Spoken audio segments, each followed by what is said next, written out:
StreamYard. Go to. You're there. Yeah. Who put you in charge of this? I just want to say that, okay, Anastasia's tuned in, so apologies, Anastasia. The show starts because Anastasia's here. Let's do I it. just want to say as well, Anastasia, try headphones. We've tried that. They're in, okay? There you go. My issue, before I even I need a drink, so just 1 second here. Hold on. You don't need a drink. Coffee for me, 11 p.m. over here. Dee, what's in your cup? This is called a Laurel Matheson. It's a mixture of wine, sparkling water, and ice. Ooh, I'm digging that. Okay, well, I feel like, everyone's like rolling in. We're getting more viewers, so let's just hope no one saw that beginning. And if you're just joining us or you've been living under a rock, I'm Kaylin Stiles, joined alongside Diana Matheson, Carmelina Moscato, and welcome to Wine and the Tea with Carm, K, and D. Now, if that's the first time you read it or heard it like that, yes, we paid a great deal for someone to come in and design this show, design the graphic. We spent a fortune, and her name's Diana Matheson. So, well done, Dee. And I do want to say one thing as well. This is our first time doing this. So I've literally watched 800 YouTube videos of how.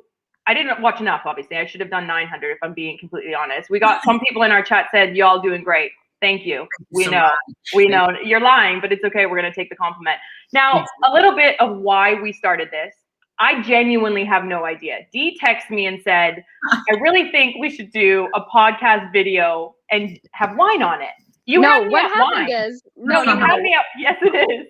No. What happened is I said, "Okay, I'm retiring. We should do something for my retirement." What happened to that? Actually, this was supposed to be a party for me.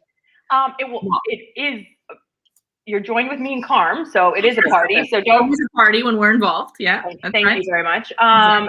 That is actually how it happened. I think I was drinking too much wine when we initially discussed it, because it's the common trend. When you're a mama too and you're trying to manage things, just red wine goes down a little bit too easily. So I do want to talk to you about that, but let's jump to Carm. Carm looks like she's in a dungeon right now. She's not. She's just in Europe and it's dark there. So Carm, tell us a little bit about, obviously you're well retired like myself. So what are you doing now? Where are you in the world?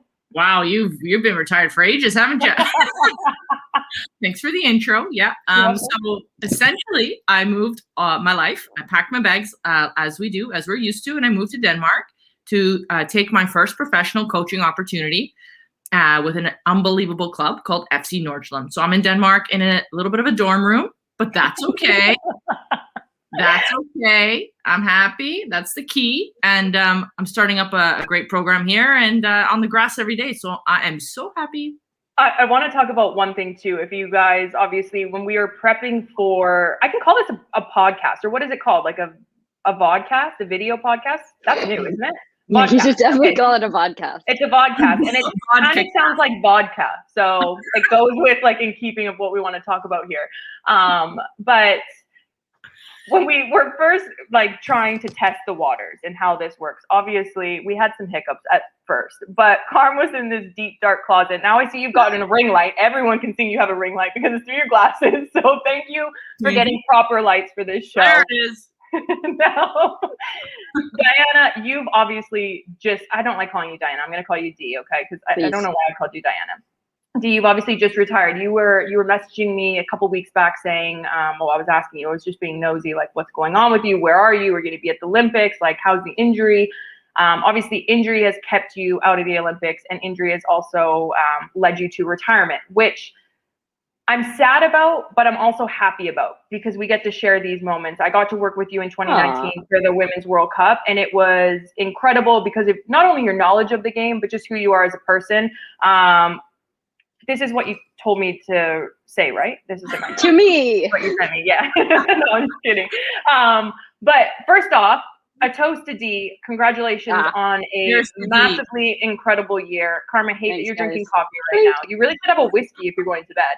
And I do also want to say that you're welcome for really bringing light to your career and diving out of the way in that game winner in the bronze medal match. I do want to say you are so welcome for that moment. Thank you. You did. It was important that you did not block that shot. So thank you.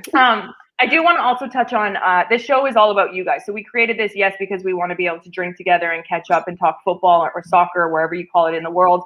But again, if you have any questions, comments, likes, dislikes, hit us up in the chat, hit us up on social media. We're going to try to do this for every match of the Olympics. So today we're doing a recap show because, again, trying to get our schedules for yesterday was insane. I was with Inter Miami. Coach was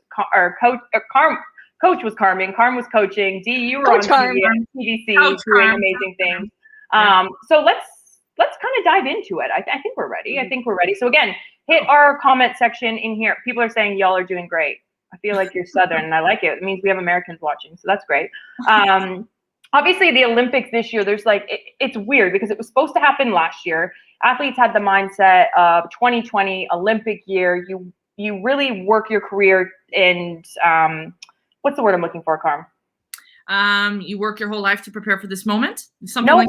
No, not that. When you tailor your schedule to hit at peak. What is that? You periodize your life. Thank you. You work backwards from the goal. Yeah. Exactly. Thank you. Okay. So everyone's periodizing their life to hit this target to be the best at the Olympics. Pandemic hit, puts everyone, on a standstill. 2021 comes around. And now we're at the Olympics. We're there with no fans. We're there with no family. Moms can't bring their kids because due to COVID restrictions. So I get that the safety of everyone is the first and foremost. But just, I guess, coming from your guys' experience, how difficult do you think that transition would be playing at an Olympic Games with no fans in the stands? Go ahead, Dee. You can start us off. I mean, pretty easy for the older players who played most of the careers without too many fans in the stands. I think everyone's been doing it for the past year, so I think they're used to it. It's probably easier to communicate on the field, so maybe some pluses for that. But and maybe it would take away a bit of the pressure in that opening game. I don't know, probably not. They still know what they're playing for, but I don't think it really impacts athletes too much, to be honest. Really? Well, I'm going to go debate. I'm going to put on my first debate. I have to admit, so somebody who hadn't had my family travel all the time, when they actually, so for example, my brother, a bandwagon, he totally loves Canada. He was at everything he could. He came to the Olympics on his own. Amazing to see him in the stands. And then as we started to progress, my whole family was like, yeah, I'm going to the Olympics in this bronze medal match. I'm like, where were you? It was hard. Cheers, family. But you know what? Honestly, and I know, Dee, it's the same. Your parents are absolute journey people. Yeah. So there was something about that, when we saw them in the stands, went to the Canada House after, all the things around it, it will be hard for them to not have that moment if and when they podium. And I actually want to jump on yours, Carm, because I remember I always cry when I do this. I don't know why. It's not even that I've had too many glasses of wine or that I'm exhausted. Who believes that? Put it in the chat. Go ahead. No, I'm just kidding. I remember the bronze medal match when DU scored in that 90, the extra time. And I remember my parents had traveled. They extended their stay. My sister and my sister and her husband, no one knows who Mark is. They extended their stay. And I remember when the goal went into the back of the net, I looked at the crowd because I knew where they were sitting because it wasn't a sold out in that final match in Coventry. And I looked and I had sworn, I won't say it here because I know that there's some kids tuning in. And I was like, we beepin' did it. And I looked directly into my dad's eyes and my mom's eyes and I started crying. And my dad was like, get your shit together. You got 30 seconds left or more in the match. Get back to half, celebrate with your team. I don't even remember celebrating with you guys because I was like, are we actually coming home with a medal? And it was that interaction. And then obviously going to Wembley, standing on that podium, watching our flag rise, putting the medal around our neck. Now, obviously it was a sold out crowd, so I had no idea where my parents were, but I knew that they were there. I just feel like I feel bad for the athletes that have to do it. But again, you're going to be an Olympian. And I do want to touch on one quick thing about Olympians. Obviously, I was delighted because I was very strong opinionated when the roster came out with two key players, Sophie Schmidt being left on and Jordan Heidema, not left off, but as alternates. And I know alternates play a big part. We knew that, obviously. It happened to us in 2012 when we needed our alternates to step in and play big roles, and that is what they did. But now those four athletes are actually part of the Olympic squad. They will be considered Olympians. They will receive the medals. What's your thoughts on that? Are we happy that this rule was changed?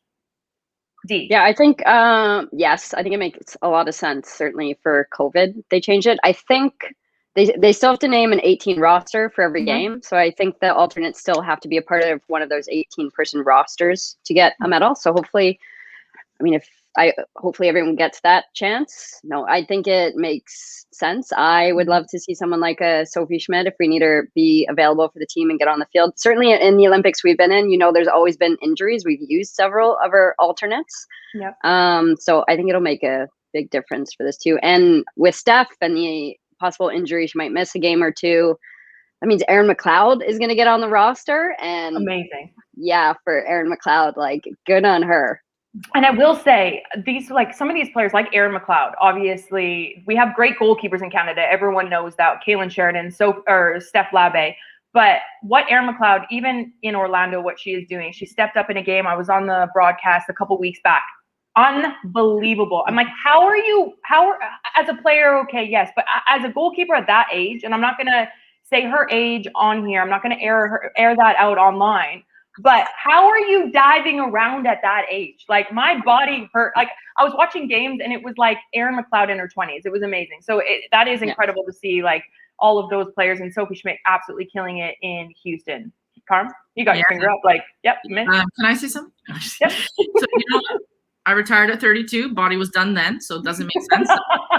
People are still playing, that's for sure. But when we talk about this roster and the alternates and how this all happened, I honestly felt so much empathy for Bev having to make those hard calls, and maybe 1 week later, it all just sort of not being necessarily the same tone of the same call, right? Like having to almost cut people or not give them that top spot.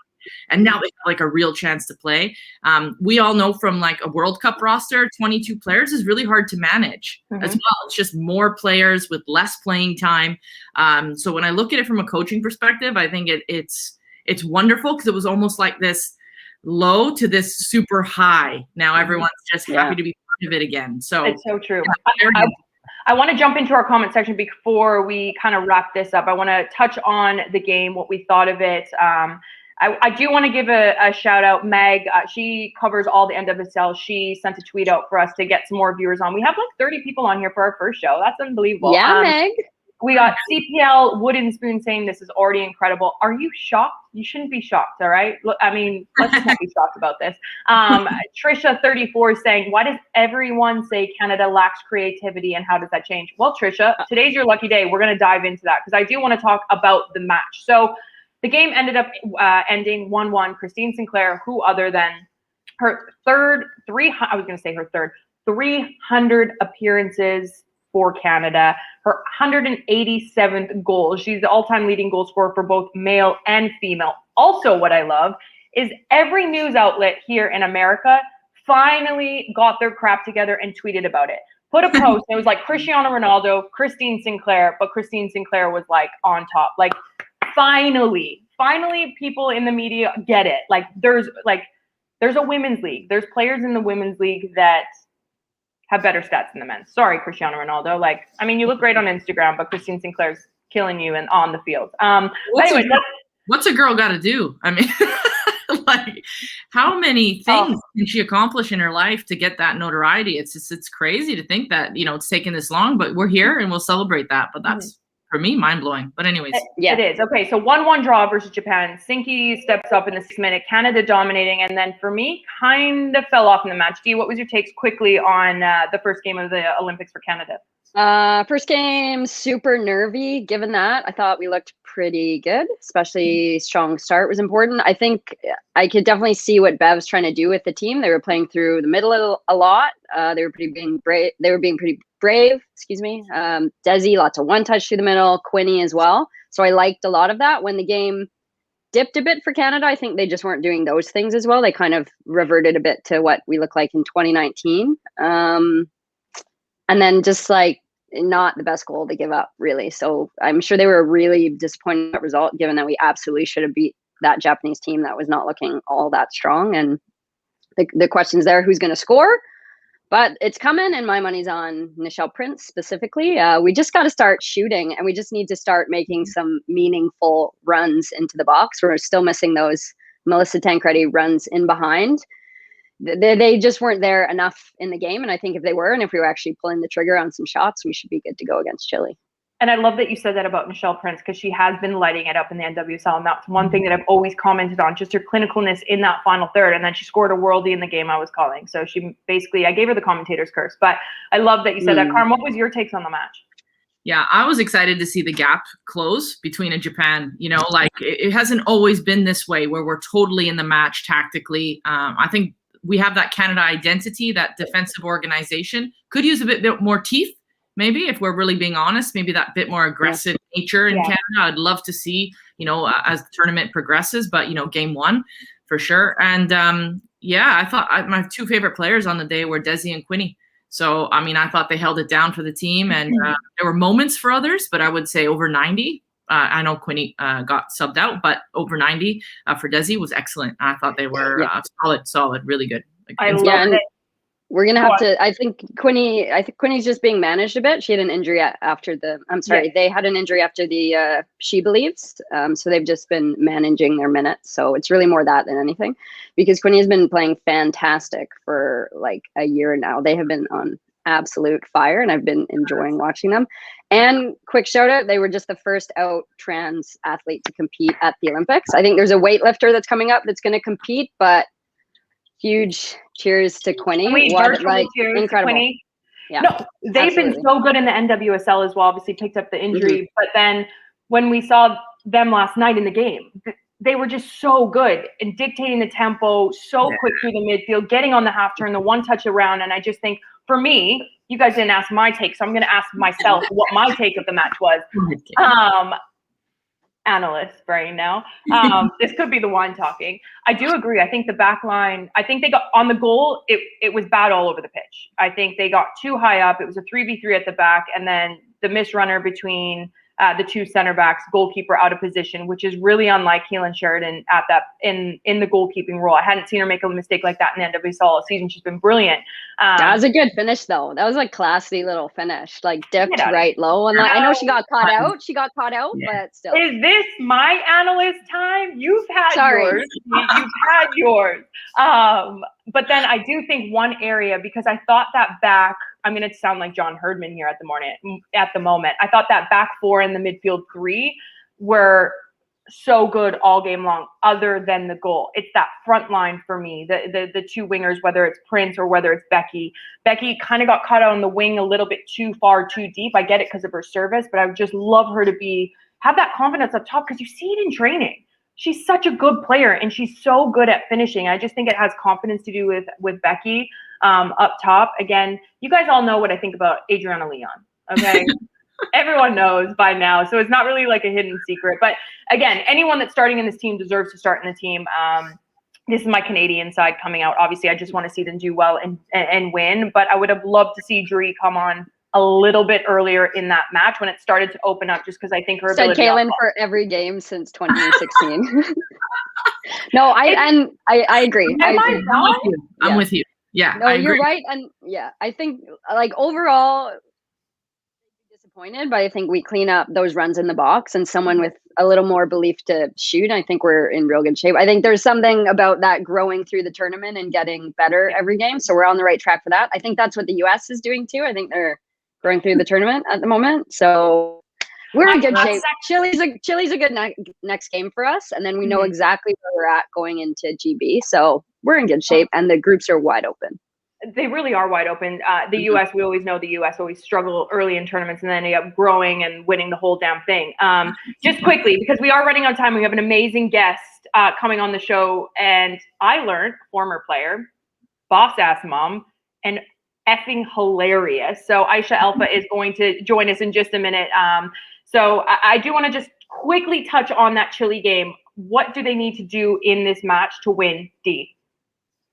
More of the same ball movement they were doing. Chile's probably going to man mark, so just a bit more movement to get yourself free, get yourself some space, and we can dominate them. And then just a couple goals, get the confidence up, and then set ourselves real good for GB. We'll know all the results by then, and we can kind of see what the paths are looking like. Should be good. Carm? Yeah, so I mean, so I'm just going to build on what Dee said. The man marking causes so much space between the lines, and I think that's actually going to play to our possession benefit. We're going to be more productive and efficient, I think, in breaking those lines and getting forward. I think we'll arrive in the attacking quarter more.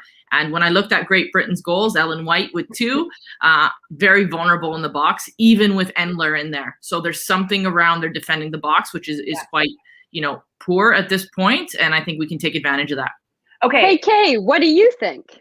You know what, Dee? I think that I love both you guys. I'm trying to wrap. I'm the host, okay? Today I'm the host/analyst. So I'm just going to dictate the tempo here, okay? I do want to jump. I want to jump to this question, and this is a little bit off topic, but it's such a fabulous question. This is Clemme 73. If I'm pronouncing that wrong, apologies. It's the wine speaking. I'm curious. If it's better for our players to be on awesome clubs but minimal playing time, or lots of playing time and less successful / elite clubs? Love this question. Carm, let's start with you. Sorry, I know it's off topic and we're like running out of time. Aisha, I promise we're getting to you. Just keep drinking. She left. Yeah, she's left us. She's left us. But this is just such a good question. We need to touch on this, Carm. Yeah. So listen. Really layered, and I'm going to just make it quick and concise. I think playing time is always going to be queen, always going to be about playing time. However, if it's not at the right challenge, of course, you're not going to get those repetitions. You're not going to get the quality under the highest pressure. So for me, it's sort of where you're at in your career. If you're young and you're Jordan Huitema and you're training with PSG every single day and that's your ultimate training, but you never get to perform, it is ultimately an unknown. I think that's very objective, but how about if Jordan Huitema played in Denmark, just as an example? Would that do anything for her career at this point? I don't know. She'd play 90, she'd be a star, she'd be top goal scorer. So it's really about goals, aspirations, matching it with the level of challenge. Whether you're a vet, whether you're young, it's so complex. It's not easy.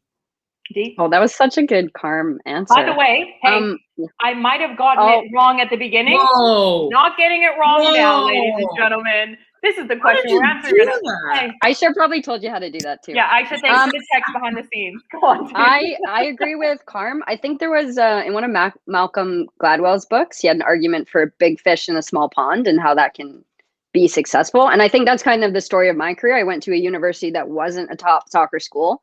Played a ton. And then I went to play in Norway for 5 years after my university career. And Norway was in a top club in Norway, but not necessarily being the top league.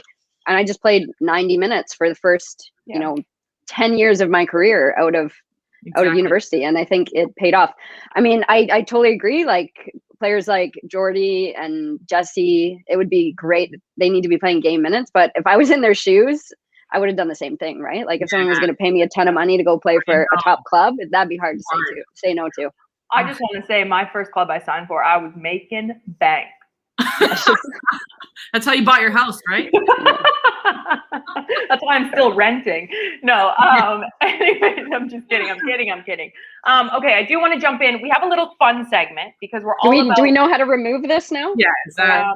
Yeah. Okay, here we go. Right. All right. Guys, give me some credit where credit is due. I'm learning as I'm doing this. I'm not only a host, I'm a tech, I'm an analyst. I'm just going to add this to, you know what? I'm going to go on LinkedIn after this and be like, I can host my own show on StreamYard and tweet. Okay. The wine's really kicking in. I'm starting to be like a little loose with my lips. Okay. Reel it in, Kaylin. We do have a cool little segment because we are about growing the game, not only for the women's side, the men's side. Obviously, with John Herdman being our old coach, we follow the Gold Cup very closely. CPL is just in our backyard. So I have created a little segment called One Hit Wonder or 1 Minute Wonder. Oh, is that the name? Okay. It's on the spot, okay? So, Dee, we're going to start with you. You have a minute to speak about whatever you want to speak about on the men's side.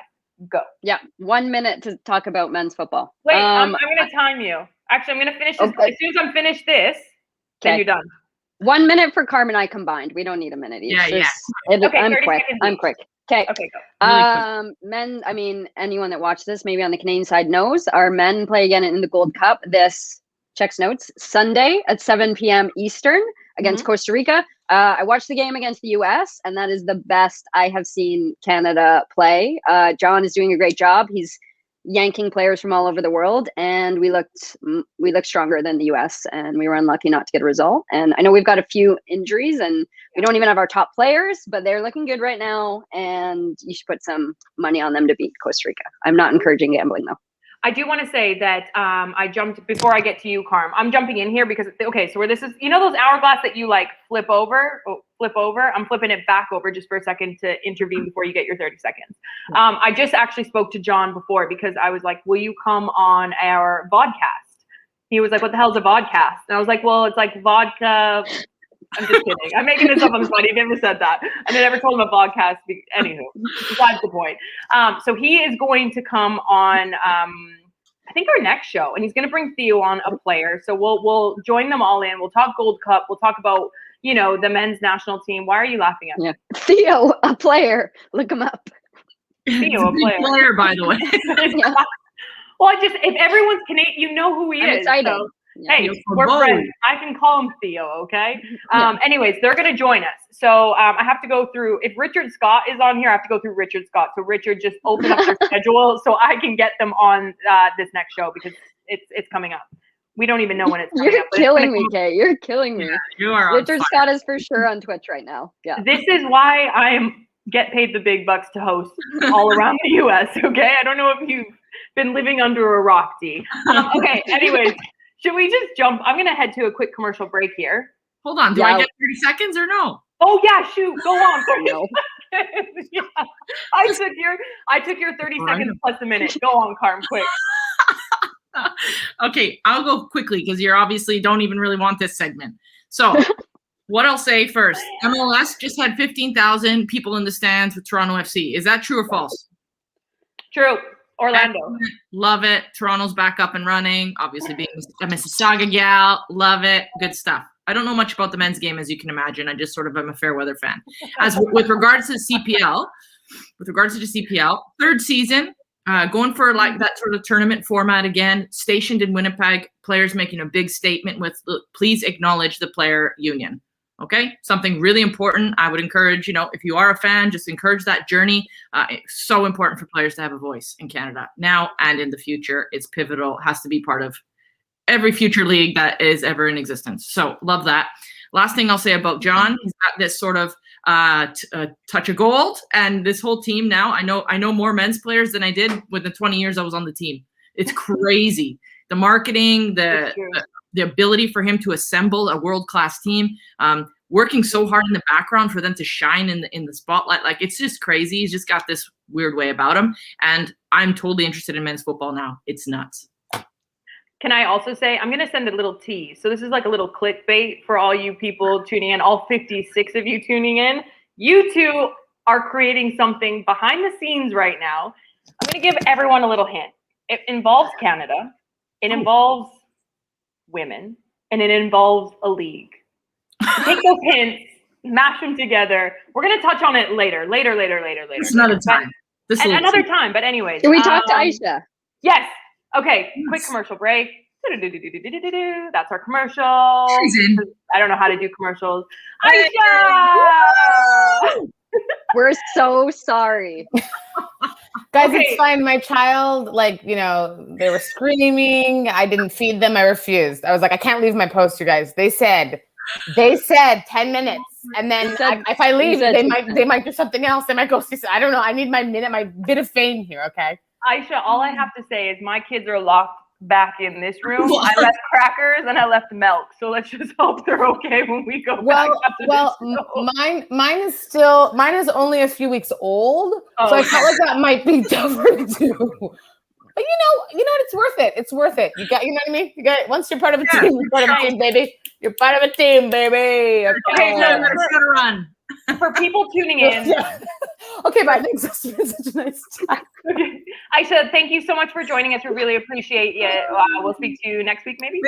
Great. You'll just be bumping all your other guests every other. Sorry, we gotta get Aisha back in. We just move everybody over. We should have known this with the three of us. We talk, and then obviously Aisha was like waiting to get cued in, so she saw the catastrophe, to say the least, at the beginning with the echoes. All the echoes. Okay, Aisha, relax. We got it fixed. All right. It was a mistake on my end. We're back and running. Okay. We got our drinks. Aisha, you better have a drink, right? Oh. And she just said she has a baby. Oh, yeah. That's true. That's true. I mean, that doesn't mean I'm not drinking ever. Wait till your baby goes 3. You'll be having literally a bottle of this a night. You just need like a little bottle nipple on the top of that for you, Kay, and then you'll be fine. Oh, I do. I just put it in the baby's bottle, and I'm just like this on the couch. Right. Perfect. Aisha, tell us a little bit about yourself. Obviously, we know you're a comedian. I found out you actually used to be a soccer player, which is effing cool. But for people tuning in that don't know, maybe might not know you, might not have heard of you, you're hilarious to say the least. You're a comedian. You're out in LA, former soccer player, gorgeous, a mom, kicking ass. We love it. What? I just woke up and wandered into this room and you guys were here. I don't know what's happening. That's what you sent me. That's what you told me to read, right? Yeah. Okay. Anyways, no, but tell everyone tuning in a little bit about yourself and where you're at, what you're doing in your career. Go. I just had a baby. I'm coming out of a pandemic. Anybody else? And I am a comedian and actor. I'm currently based in Los Angeles, but I'm Canadian, Nigerian, grew up in Canada. Winnipeg, Peg City represent. Yeah. Des Scott. I used to, again, people here in the comedy world and my acting world don't actually even realize that I had a whole career as a soccer player before. Before that, I also was a basketball player and a gymnast and played in a band and lived in Korea. And guys, I've had a lot of life. What? And I can't believe I've done that all at the age of 23, right? It's crazy. It's so crazy. It's so weird. But yeah, so now my life revolves around 2 tiny humans and a slightly larger husbandy kind of human. And then a bunch of other humans that I stand up in front of and hope laugh at me. It's like everyone else's nightmare, but that's what I do for a living. So it's great. Yeah. So people tuning in, obviously, we had talked to you earlier on, and you said, obviously, during the pandemic, everything went virtual. Okay, it went to Zoom, it went to, I mean, honest to God, the amount of apps I have on my phone to connect with different work employees. Okay, so I'm all business up top. I got my pajama shorts on the bottom. Okay? Yeah, why is anyone ever wearing pants anymore? No. Look at this. Look at this. Look at these legs. That's me. That's me right now. Yes. If you have pants on, you get eliminated from this. It's like a Survivor, but the opposite. No, you know what's funny is I'm like, where did everything's starting to open up here, and then they're closing it back down because of the Delta variant. But when it started opening up, I was like, oh my gosh, this is great. Also, where did I put my pants a year and a half ago? How do I go out in public? Like, it's very strange. It's a very strange, but this is where I feel comfortable right now because all comedy shows have been online. So this is great. I feel like I'm getting to connect with more people. I'm getting to do shows all around, the globe essentially without having to travel away from my new family. When I was 9 months pregnant, just about to pop, I did a show 2 days before I gave birth. So that wouldn't have maybe happened before, this is a small, tiny sliver of wonderment from a pandemic that has been horrible for the whole globe. But, I didn't have to leave, which is good. So that's all that matters. that is all that matters. The pandemic can hold. No, but you know what? We haven't given you enough credit for producing this show because you were the one who's actually. So, okay, I know you took credit for that. What? Let's give credit where it's due. She was the one who's giving us the tips. Yes, I think I was laughing though because I was like, yeah, I'm gonna go update my resume, and then Kay, you're like, I'm gonna go on LinkedIn, and I was like, is LinkedIn still a thing? You can do a lot on LinkedIn though. Oh my goodness. I get date offers all the time. I'm like, I'm married. I'm like, come on now. Like, I'm looking for jobs. I'm not looking for more men. I don't want more babies. I'm good. Well, we can all add, I think, producer after the show because we all had a hand in making this work. There was yelling of like mute the other apps from other people. Diana was giving real side eye to UK when you went away. She was like. Yeah. She was a disappointed mom. You know what I will say? Being angry. You know what I will say? The amount of texts that I got off Z throughout this last week, I felt like I was getting scolded from my mom. It was like, have you done this? But did you do this? Have you done the Zoom? Have you done? And I'm like, No, D, I it's get it. organized. I get it. Okay. Oh, No, now that D- you're retiring, D, you think you can just boss everybody around? Yeah. You've become like an old lady who can just come into this. Just kidding. Congratulations on your Did that retirement. before I retired too. So Yeah. no, Kay, you pulled all this together, and I am You did. very impressed. And well done to you. I And I will showed up. say, Thank I you. will say, we wanted to do a little segment to you, D. So all of us obviously have retired from our careers of playing soccer or football or wherever you are tuning in the world. So let's start with you, Aisha. What kind of advice would you give Diana Matheson coming into now the real world? Okay, and Aisha does know me because we were teammates on the Ottawa Fury, so we go way back.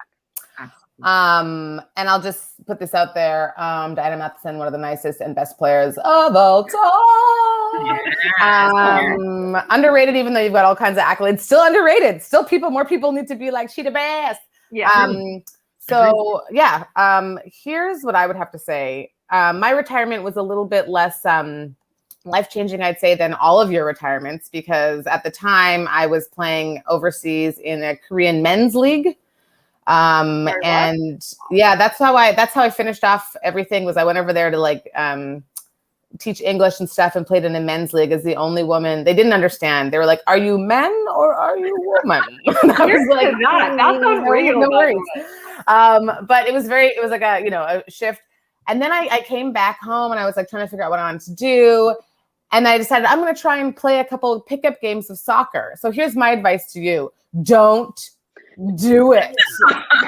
And this is why, okay? And it's not because, it's like most of it was on me. I had the mentality of a high level player and the body of a mostly beer drinker and was playing with other people who had fit bodies, but mentalities of like, they kick with their toe. And I was like, you don't want to be the angry person on the team who's like, why are you not here? Like freaking out and then just getting mad at yourself. No one wants to go for a drink with you afterwards. So that's me. Yes. I had to stop. I was like, I can't play soccer after I finished. I take up a sport you've never played before and like start from the bottom. Be like Drake, start from the bottom. He didn't really, but start from the bottom and then get to where you go.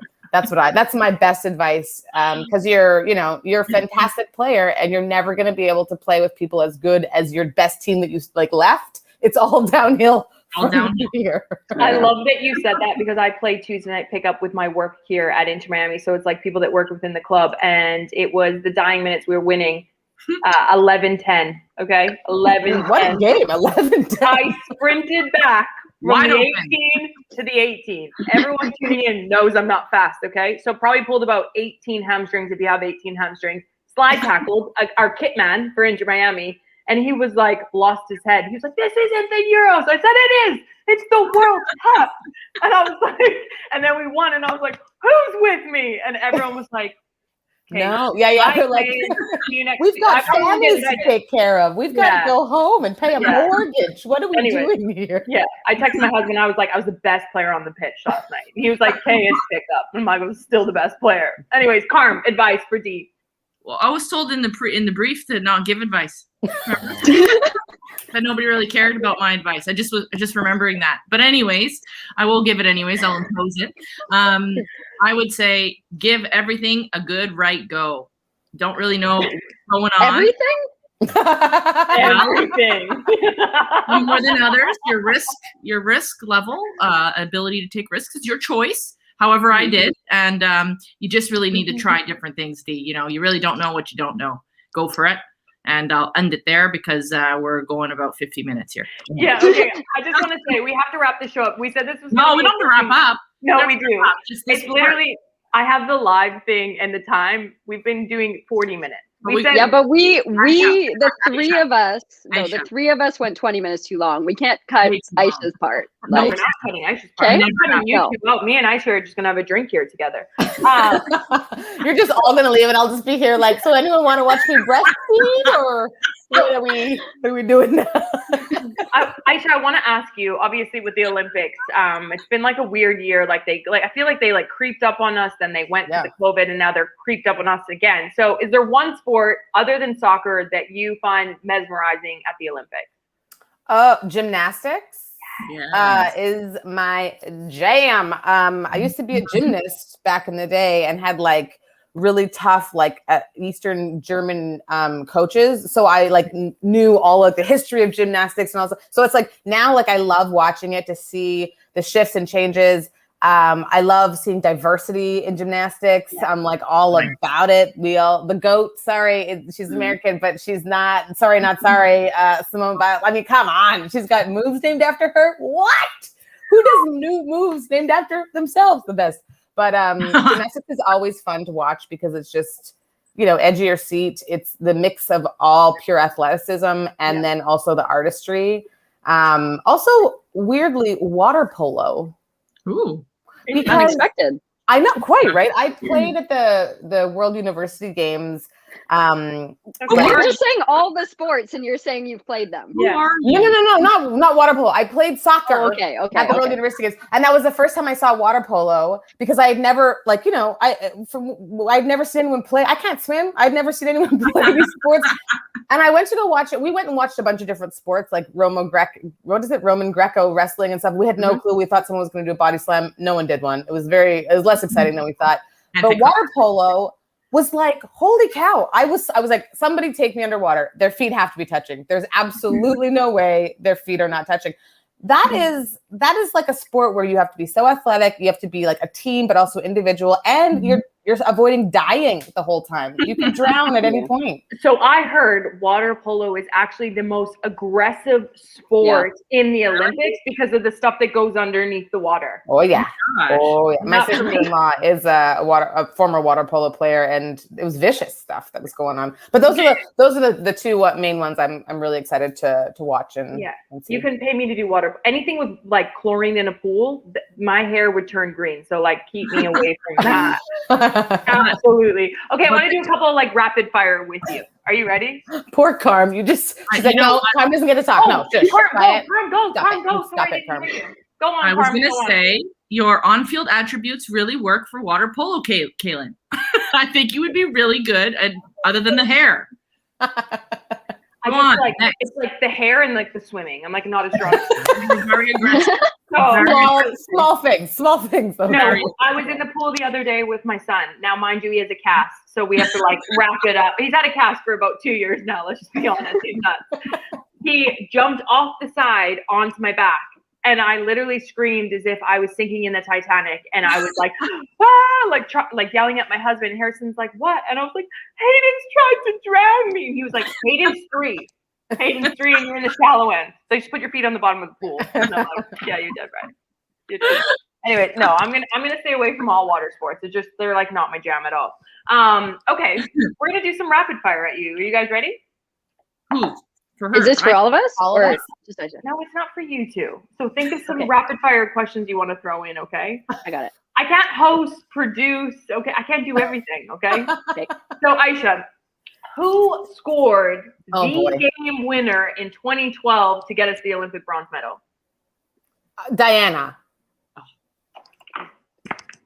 I do want to say that we gave you that when we did. In all fairness, whatever you ask me about soccer, I'm just going to say Diana because this is all about D, and it's this is about you.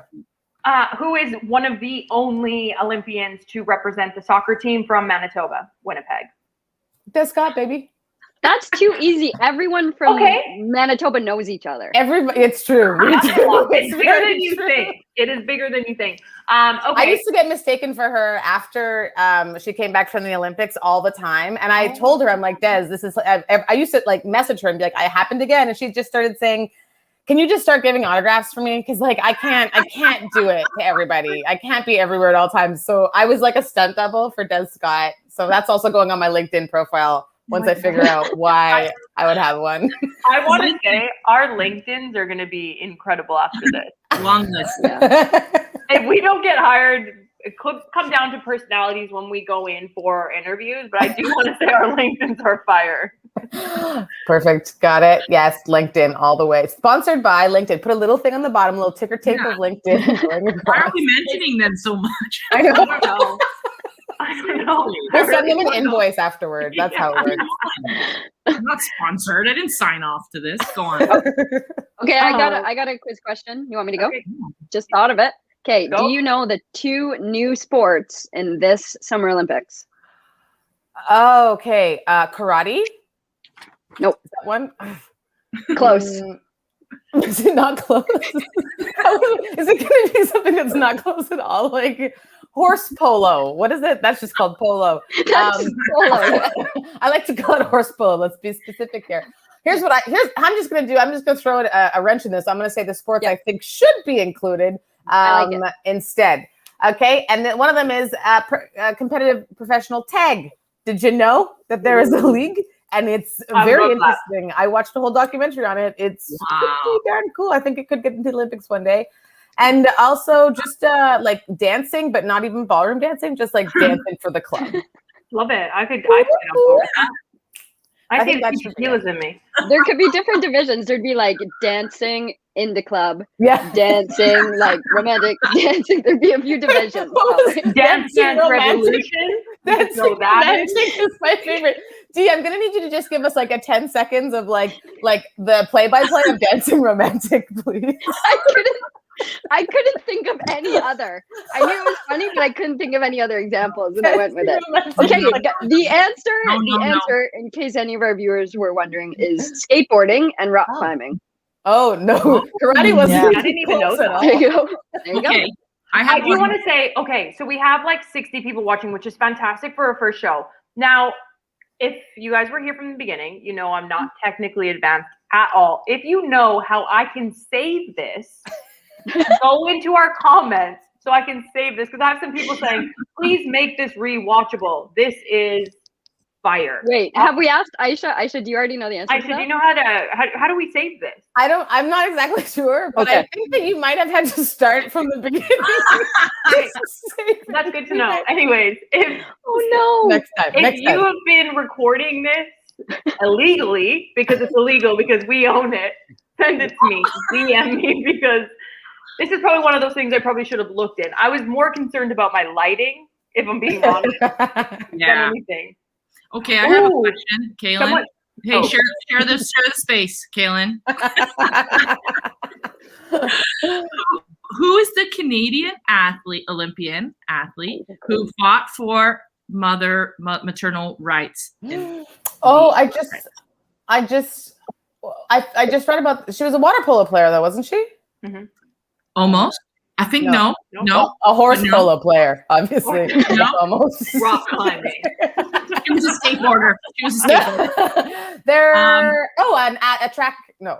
No, she was pregnant. What am I thinking? There's a lot of Olympic. There was 2. Yeah, go ahead, Dee. There was 2, right? There was the Mandy Bujold, the boxer, and remind me the name of the basketball player who was really about breastfeeding and bringing the baby and not being able to deal with the milk and all the things that were gonna affect her performance. But then it ended up being passed that they were able to bring their babies, right? Yeah. Is that right?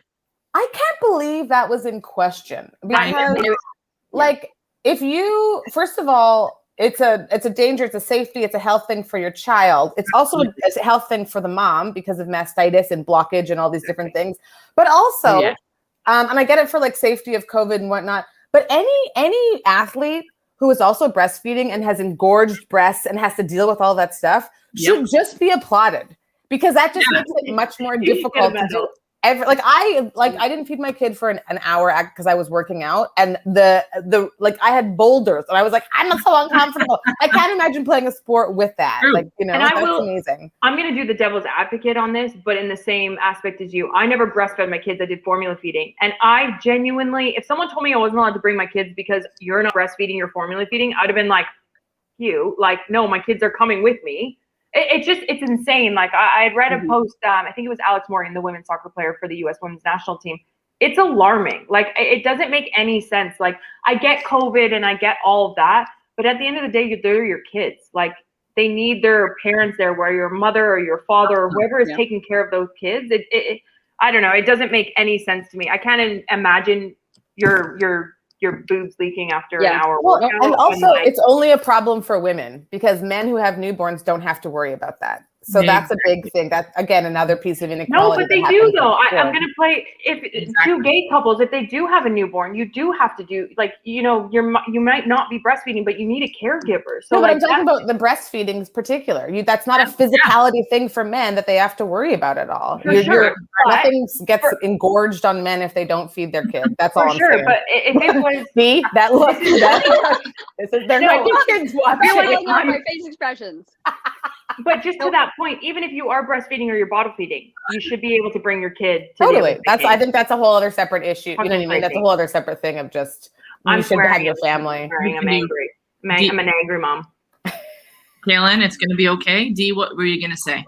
I was going to say, I feel like we were getting serious and it was great. Like the pandemic has obviously brought up many issues that needed to be brought up, and the inequality in so many ways has been brought up, and the Canadian women were kind of leading it for these Olympic issues and really they're literally changing the rules for things that it exposed the inequalities in some of the rules. So good job, Canadians. And I just want to say her name. Her name was Kim Gaucher, the basketball player. Gaucher, awesome. I think one thing too about the Canadians as well, we were like one of the first teams to pull out of the Olympics for last year, saying it wasn't safe. I just feel like we're kick-ass. I love Canadians. I love living in America. I do, because I have 2 American kids. My husband's English, so I love like all the countries. But I love being Canadian in the fact that like we stand for what's right, we stick by it, and we're just like nice, cool people. I'm going to give 2 more shout outs just from that. I think our leadership in the COC was incredible, because Trisha Smith, our president, former rower, is a kick-ass woman leading the way. And then the COC Athlete Commission also does an incredible job. And Rosie McLennan, hopefully soon to be 3-time repeat gold medalist, is the chair of that right now. So a couple Canadians kicking ass. Also, we can save our StreamYards. It looks like we just have to have a paid subscription. It'll be saved and we can download it. So we good. Okay, that's we can save this actual one. I just have to pay for it? I think so, yeah. And as we said from the beginning, it's just an hour show. Aisha, I'm so sorry. 45 minutes over. Do you have somewhere to be? I'm telling I just texted my husband right before I came on. I was like, I still haven't gone on. Are we okay? He's holding our newborn in our bedroom. Our toddler is sleeping in the next room, and I'm in the front room. And your breasts are like this at the moment. They're real big. The only problem was neither of us had the monitor to hear if our oldest had woken up. And I was like, if he really wakes up, we're gonna hear him. I think, you know what I mean. This is the kind of momming that's happening. Yeah. I'm the horrible mom. I finally took the monitors out of the room because I was like sick of getting woken up by the when they're not really awake. I was like, no, out the room. If we hear them, that means we need to go in. I don't know if that's good parenting or terrible. I think it's fantastic parenting. Anyhow. Kids, they are much more resilient than we give them credit for. They're smarter. They're better than we could ever imagine. And my kid spends an hour every morning talking to himself and telling stories. And I just like having the monitor because then I get to listen to him talk to his little stuffy cow and tell it stories. Unbelievable. I honestly can't think of anything worse than listening to Hayden in the morning for an hour. So like that's amazing. That's great parenting by you. Listen, there's all types of different shapes and sizes and ways of parenting. People here in the comments are going to be like, she's not a great parent. They're just Aisha, honestly, thank you so much for joining us again. Sorry for making you wait 45 minutes to jump on. I know we said that we'd have you on in 8 minutes. And thank you for being our producer, our first guest. Hilarious, and just your career and your accolades say everything that we need to know about you. You're a beautiful soul, you have the biggest heart, and you're just infectious. Your personality is incredible. If people are tuning in, where can they find you? Where can they? I hope that you did record that, because I'm just going to play that as my ringtone. You're infectious. Your heart is big. You're a good mom. You're doing great. Like I'm going to get that. People can find me. I put my social handle on my name tag here. It's just at Aisha Alpha. Really, Aisha Alpha wasn't taken by anyone because I'm the only one. And so my Instagram, my Twitter, my website, but you can check out my comedy album, All the Parts, anywhere that you can get albums, like on iTunes, all those kinds of places, and have a little giggle. Have a little giggle on me, guys. You know, I love it. We'll throw it up on all of our social media. So if you didn't, by the way, you've really shown us how to do this. You even put your handle on there. Carm came in as C Money. I love it. That made me so happy. I was like, see money. It's great. I thought about doing DMET. Will you come back on when we get sponsored by LinkedIn? Absolutely. I'm calling LinkedIn excellent. right now. I've got them on hold. I was getting them to wait. I felt like, that's the game to play. You make someone wait, and then boom, when they come in, it's Keep all them hungry. Keep them hungry. Exactly. See, money All knows right. what's up. Yeah. Well, cheers to everyone. Let's raise a glass. Thank you everyone for tuning in. I think we had like 60 people, which is incredible Cheers, for our guys. first show. Wow. And like, we just literally threw it out today. Again, we had a couple hiccups at the beginning. Oh, I love it. People are putting like whiskey glasses and everything. Aisha, thank you for helping us with the production side, the producing side, the everything side. Dee, thank you for staying on top with everything. Carm, thank you for getting proper lighting. Thank you for being alive. Cheers to everyone. Thank you guys so much. And we will be back soon. We don't know a date. We don't know a time, but we're going to be back this week sometime before or after the match. Follow us. We'll throw it up on our social medias. And we love you all for tuning in. Love you all. Bye. Bye. Oh, did Carm leave?